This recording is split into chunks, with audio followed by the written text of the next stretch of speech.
자, 연장, 야간, 휴일 근로 보면요. 연장 근무, 야간 근무, 휴일에 일을 하는 것에 대한 규정이에요. 사용자는 근로자가 연장, 야간, 휴일 근무를 하는 경우 통상 임금의 몇 퍼센트? 50%를 더하여 지급해야 한다. 그래서 명절이나 이럴 때 쿠팡에서 알바하면 돈 겁나 많이 줍니다. 네, 그냥 장난이고요. 뭐 주말에 연장이든 휴일이든 명절이든 이때 일하면 어디서든 돈 많이 줍니다. 네, 50% 정도 더 준다라는 거 꼭 알아두시면 좋을 것 같습니다. 자, 근로시간 이제 뭐 보면은 만 18세 이상 경우, 만 18세 이상은 성인이라 가정을 할게요. 성인의 근로자의 경우 일일 하루 8시간을 일할 수 있는데 주 40시간 이내, 그러니까 더 못 시킨다 이거죠. 그리고 만 18세 미만인 경우, 청소년일 경우 일일 7시간 주 40시간을 청하지 못한다.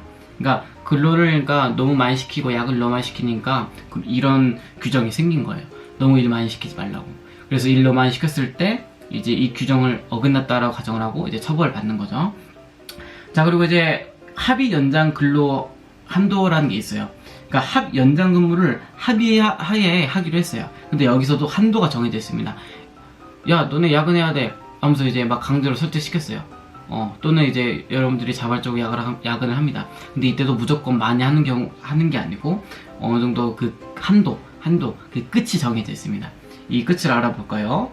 만 18세 이제 성인의 기준에서는 일주일에 12시간, 그리고 만 18세 미만의 경우, 청소년의 경우에는 일일 1시간, 그리고 일주일에 6시간 이내입니다.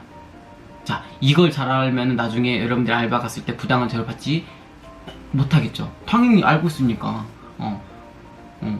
대부분의 뭐 이제 처음에 오면은 대부분이라고 할지 모르겠는데 막 이제 면접 볼 때 이럽니다. 우리가 가기가 바빠가지고 야근을 할 수도 있는데 뭐 돈을 안 받고도 이제 알게 모르게 일을 하는 경우도 있다, 이런 식으로 막 말해요.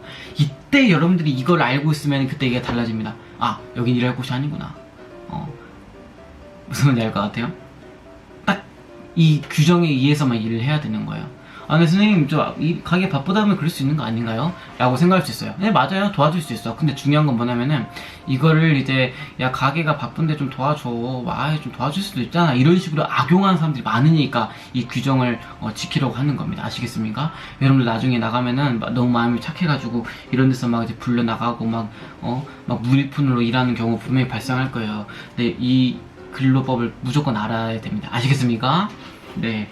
자, 그리고 휴일 및 휴가 부분 보면요, 빨리 할게요. 세 번째 줄에 1년간 80% 출근한 엄청나게 성실한 근로자에게는 15일의 유급 휴가를 주어야 한다. 15일이에요. 15일.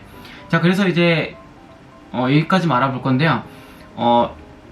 연장 야간 휴일 근로는 이제 50% 돈 더 준다는 거 꼭 알아두시면 좋을 것 같고, 근로시간은 이제 40시간 이 부분 꼭 알아두시고, 이제 마지막에 보면은 이제 합의 연장 근로 한도의 경우 이제 만 18세 이상의 경우는 냅두시고요. 여러분들 청소년이니까 만 18세 미만의 경우 이제 일일 1시간인데 일주일에 6시간 이내다. 일주일에 6시간 이내다. 꼭 이 부분 기억해 두시면 좋을 것 같습니다. 그러니까 제가 숫자로 표현된 부분을 꼭 알아두시면 좋을 것 같다고 말하는 거예요. 숫자로 표시된 부분. 그리고 휴일 및 휴가 부분은 이제 세 번째 줄에 80% 이상한 성실한 근로자에게는 15일의 유급 휴가를 준다. 15일이라고 그랬어요. 쭉쭉 넘어갑시다. 빨리 합시다. 빨리, 여러분들 바쁘니까. 그리고 이제 184쪽에 보면은 고용보험의 종류와 특징이 나와 있어요, 2번에. 그래서 185쪽 보면 실업급여 사업과 고용안정사업과 직업능력개발 사업이 나와 있습니다. 자, 그래서 실업급여 사업 보면은 여러분들 수행평가 노수령 쓸 때 썼죠. 이 정의 말고 이제 지필평가에서는요, 이제 표에 그림에 나와 있어요. 이제 실업급여의 종류 4가지를 아시는 게 중요합니다. 구직급여, 취업촉진수당, 연장급여, 상병급여. 이제 이 부분 설명해야 되는데 여러분들 얼굴 보고 마주 보면서 수업할 때 설명해 드리도록 하겠습니다. 아시겠죠? 지금은 이 4가지가 있구나 라는 것을 알아주시는 게 우선입니다.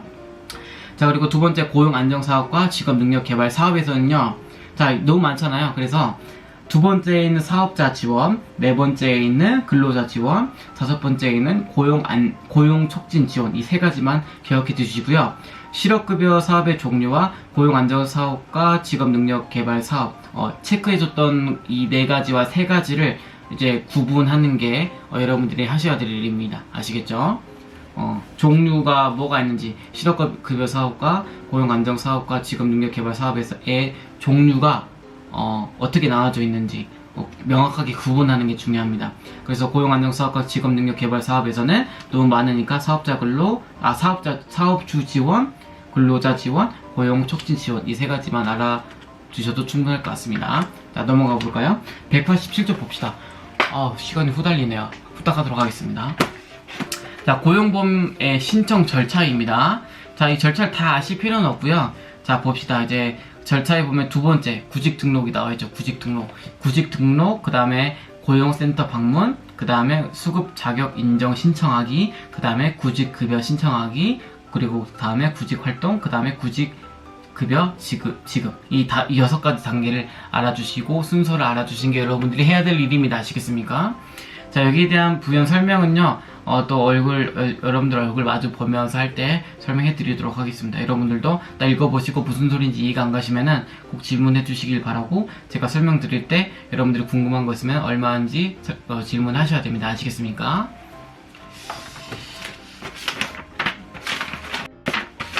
자, 그리고 툭툭 넘기시고요.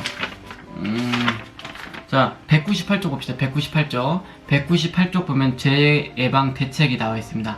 자, 재해 예방. 그러니까 재해는 이제 무슨 안 좋은 일이 일어난 거잖아요. 근데 여기 성공적인 직업생활에서 요구하는 거는 산업재해 예방입니다. 산업재해 예방 대책입니다. 산업재해 예방이란 거는 여러분들이 근로를 하면서 일어나는 그런 재해에 대한 예방 대책을 의미하는 겁니다. 자, 그래서 이제 5가지 단계를 알아주신 게 중요하고 5가지의 순서를 알아주신 게 가장 중요합니다. 첫 번째 안전관리 조직, 그리고 2번째 사실의 발견, 3번째 분석 및 평가, 4번째 시정체계 선정, 그리고 5번째 시정체계 적용. 이 5가지 순서를 알아주신 게 중요하고요. 자, 무슨 말인지 모르겠다 하시면은 가볍게 일단 짚고 넘어가 보도록 할게요. 안전관리 조직에서 보면은 안전관리 조직을 이제 구성해서 안전활동 방침 및 계획을 수립하고 안전활동을 전개하는 단계입니다. 그러니까 안전관리와 관련된 조직을 만들고 여기에 따라서 이제 방침과 계획을 수립하는 거죠. 그러니까 완전 처음에 하는 단계인 거죠. 그리고 2번째는 이제 사실의 발견은 이제 뭐 안전활동을 했어요. 그럼 여기에 따른 기록을 이렇게 검토를 하고 불안전한 요소를 안전점검, 사고조사 등으로 찾는 거죠. 그러니까 기록을 검토하는 거예요. 뭐 예를 들어서 설명이 좀 길어지는데, 여러분들이 뭐 학급에 있는 문을 항상 잠그잖아요. 근데 이것도 항상 기록을 해야 되는데 잘 안 하잖아요. 그러니까 나중에 이제 기록을 항상 해놓으면은 이제 여러분들이 나중에 여러분들 반의 학급비나 이런 것들이 이제 도난이 일어났을 때 이런 문을 많이 자주 잠갔는지 이런 걸 통해서 우리가 문을 자주 안 잠가가지고 이런 기록을 통해서 우리가 너무 우리 반에 대해 관심이 없었던 거구나 라는 것을 알 수 있고, 이제 이만큼 많이 안 잠그고 다녔으니까 이런 불안전한 요소를 이제 찾아내는 거죠. 우리 반이 도난 사건이 일어난 이유가 우리 반이 이제 기록을 보니까 항상 어디 갈 때 잘 잠가야 되는데 잘 잠그지 못했구나, 이런 식으로 사실을 발견하는 거죠. 3번째는 분석 및 평가인데요. 현장 조사 결과를 바탕으로 사고가 발생한 직접 원인과 간접 원인을 찾아내는 거죠. 그러니까 직접적인 원인과 간접적인 원인을 찾아내는 거예요. 그리고 4번째는 시정체계 선정. 이제 분석을 통해 알아낸 원인을 토대로 위험 요소를 제거할 개선 방법을 선정합니다. 그러니까 뭐 예를 들어서 여러분들 반에 도난 사건이 일어났어요. 그러면 이제 여러 가지 분석을 했겠죠. 이 분석을 통해서 이제 알아낸 원인이 있을 거예요. 예를 들어서 우리가 문을 잘 잠그지 않았다. 이게 원인인 것 같다. 이걸 통해서 이제 여러분들이 도난 사건이라는 위험 요소를 제거하기 위해서 이제 개선 방법을 선정하는 거죠. 우리가 문을 잘 잠그자, 이런 식으로. 아시겠죠? 자, 그리고 마지막 5번째 시정체계 적용입니다. 이거 보면은 3.2 대책이 나와 있어요. 그러니까 기술 교육 관리의 대책인데 이 3가지의 대책을 실시함으로써 이제 결과를 재평가하여 불합리한 점은 재조정하는 등의 대책을 적용하는 거죠. 그러니까 여러분들이 뭐 여러 가지 실험을 해가지고, 자, 우리가 도난 사건이 일어나지 않기 위해서 문을 잘 잠그고 뭐 교육을 하고 뭐 기술적인 걸 통해서 이제 그 자물쇠를 좋은 걸 사고 우리가 서로 잘 관리하자 이렇게 말했어요. 근데 이걸 실행한다고 해서 모든 게 해결되는 게 아니에요. 예를 들어서 자물쇠가 알고 보니까 뭐 번호식인데 이게 조금만 하면 이제 풀어낼 수 있는 자물쇠인 거예요. 그러다 보니까 이걸 발견해가지고 우리들끼리 다시 협의를 하는 거죠. 아, 이게 자물쇠가 이게 쉽게 정답을 알 수 있는 것이었더라. 이런 식으로 이제 뭐 자물쇠를 이제 번호가 아닌 열쇠식으로 하자. 뭐 이런 식으로 여러분들이 이제 계속해서 이 결과를 이제 계속해서 재구성하는 거죠. 협의를 함으로써. 이러면서 발전을 하는 거죠. 문을 잘 잠그고 닫기 위해서. 그리고 문 잘 잠그고 닫는 것에 대한 교육이 요즘에 많이 느슨해졌다. 옛날엔 열심히 했는데 요즘엔 잘 안 된다. 얘들아, 우리 평상시에도 열심히 하자. 해이해지지 말고 이때 또 도난 사건이 일어날 것이다. 우리가 해이해질 때. 그러니까 이런 식으로 교육을 주기적으로 하는 거죠. 이해가시죠? 정말 쉽죠? 네. 자, 그 다음 넘어가도록 하겠습니다. 자, 그래서 205쪽 노사관계, 노동자와 사용자의 관계를 노사관계라고 했잖아요. 그래서 보면 실천적 측면과 정책적 측면이 있고 구성적 측면이 있습니다. 좀 어려운 말인데 무슨 말인지 모르겠죠. 그래서 실천적 측면, 이제 여기서 보면은 근로자의 고용 보장 협상, 생산성 향상을 위한 임금 협상, 이 두 가지가 있잖아요. 이게 실천적 측면이라는 것을 꼭 알아두시고 밑줄 그어두시고요. 정책적 측면에서는 국가의 노동 정책 수립, 이게 정책적 측면이다. 실천적 측면과 구성적 측면이 아닌 정책적 측면이다라는 것을 꼭 알아두시고요. 구성적 측면에는 첫 번째 줄에 근로자와 사용자의 관계가 나와 있습니다. 이 근로자와 사용자의 관계는 구성적 측면이지 이제 실천적 측면이나 정책적 측면이 아니다라는 것을 꼭 알아두시면 좋을 것 같습니다. 뭐 제가 말씀 안 드린 부분은 중요하지 않아서가 아니고 이 부분을 위주로 아는 게 여러분들이 이해하기 쉽고 다가가기 쉬울 것 같아가지고 딱 이 정도만 설명했고요. 실전적 측면은 뭐가 있고 정책적 측면은 뭐가 있고 구성적 측면은 뭐가 있는지를 구별만 해두시면 될 것 같습니다. 여기에 따른 부연 설명은 여러분들 얼굴 마주 보면서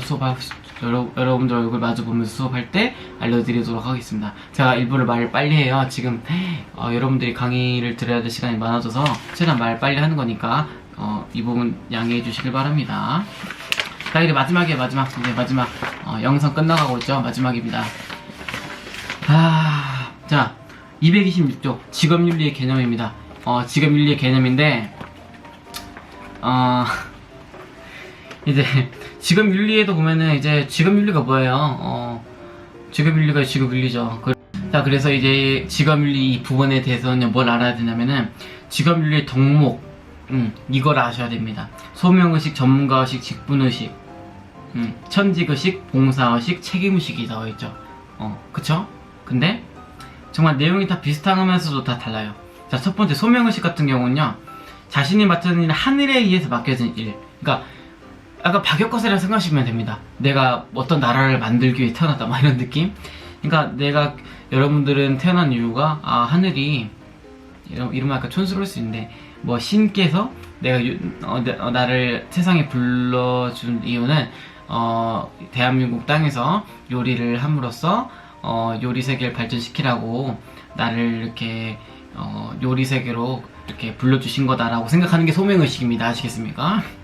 전문가의식은요, 뭐 그런 거죠. 뭐 해당 분야에 대해서 열심히 해야 된다, 성실히 수행해야 되고 발전을 해야 된다. 그러니까 전문가의식, 그러니까 전문가라고 하면은 전문적인 지식이 많은 관점인 거잖아요. 그러다 보니까 전문가의식 같은 경우는 이제 뭐 진짜 이 분야에 대해서 전문적으로 알고 있는 사람만이 할 수 있는 일이다라고 생각을 하는 게 전문가의식인 거죠. 그리고 직분의식 같은 경우는 이제 여러분들이 뭐 이제 이런 것들이 있어요. 여러분들이 반장이나 부반장 또는 학급의 구성원이잖아요. 학급마다 여러분들이 해야 될 일이 다 있잖아요. 그러니까 이것을 부여한 이유가 뭐냐면은 여러분들이 다 구성원인데 그냥 아무 생각 없이 다니는 구성원이 아니다. 여러분들한테는 학교를 다니는 게 여러분들이 배우기 위해서도 있지만은 여러분들이 이 학급에 있는 이유는 이러이러한 역할을 하기 위해서 존재하는 것이기도 한데라는 전제가 깔려있어요. 그러니까 이 소리는 무슨 소리냐면은 그냥 뭐 이거예요. 여러분들이 칠판 당번이에요. 그러면은 난 칠판 당번이야 여기서. 칠판이나 닦는 사람이야 이런 게 아니고 칠판을 닦는 사람도 있어야지 학급이 굴러가는 거잖아요. 그러다 보니까 내가 칠판 닦는 일을 맡기로 했으면은 정말 중요한 일이다. 이거는 이제 뭐 아무나 할 수 있는 일이라고 생각할 수 있지만은 이 사소하고 아무나 할 수 있는 일을 이제 하냐 안 하느냐는 정말 큰 차이가 있기 때문에 중요한 일이다라고 생각하는 게 직분의식입니다. 자, 그리고 네 번째 천직의식입니다. 이거는 뭐 그냥 내 능력과 흥미, 적성 이런 것에 대해서 요리라는 게 너무 잘 맞아. 그러니까 내 흥미, 적성이 요리를 너무 잘 맞네? 이거 완전 천직이네 라고 생각을 하는 게 천직의식입니다. 그 적성과 흥미. 그러니까 잘하기도 하고 좋아하기도 하는 거죠. 요리를. 예를 들어서요. 자, 그리고 봉사의식 같은 경우는 이제 봉사하는 거죠. 내가 학급의 인원이에요. 23명의 학급 임원이 있는데 난 여기서 이제 좀 이렇게 내가 막 주도적으로 무언가를 하는 것보다 뭐 주도적으로 하는 학생들이 있으면 옆에서 이렇게 봉사하는 식으로 옆에서 도와주겠다. 이런 식으로 의식을 갖는 게 봉사의식입니다. 그리고 마지막 책임의식 같은 경우는 이제 책무라고 나와 있어요. 두 번째 줄에 책무가 뭐냐면 책임감과 의무성을 줄임말로 책무라고 합니다. 그래서 이제 직업에 대한 사회적 역할과 책무를 충실히 수행하고 책임을 다하는 태도를 책임의식이라고 합니다. 그러니까 직업 윤리에서는 보면 그냥 책임감 없는 경우가 많잖아요. 그냥 예를 들어서 의사예요. 수술을 했는데 환자가 죽어버렸어요. 근데 이걸 가지고 아니 뭐 어차피 안 날 환자였어 이런 식으로 이제 막연하게 막 합리화를 한다던가 이런 부분 있잖아요. 뭐 책임감 없이 일을 하는 거. 요리를 했는데 손님 배가 아팠습니다. 뭐 어쩔 수 없어요. 여름이니까. 뭐 이런 식으로 막 배째라는 식으로 나오면 책임감이 없는 거잖아요. 그러다 보니까 지금 윤리에서는 이런 책임의식이 정말 중요합니다.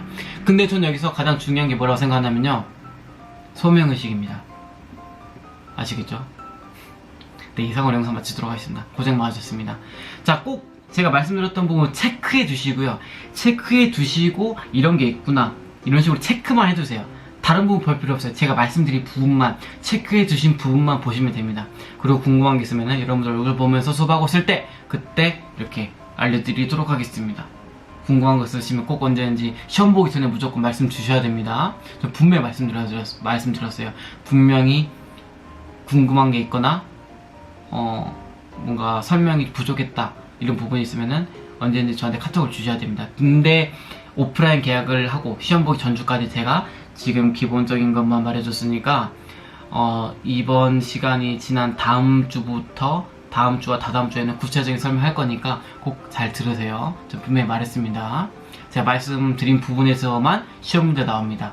자, 알아두시고요. 친구들이 뭐야 시험 문제가 우리가 공부 안 한 데서 나오지 않았어? 라고 말하면 여러분들이 옆에서 뭐라고 해야 돼요? 그거 수업시간 했잖아 라고 꼭 말해야 돼요.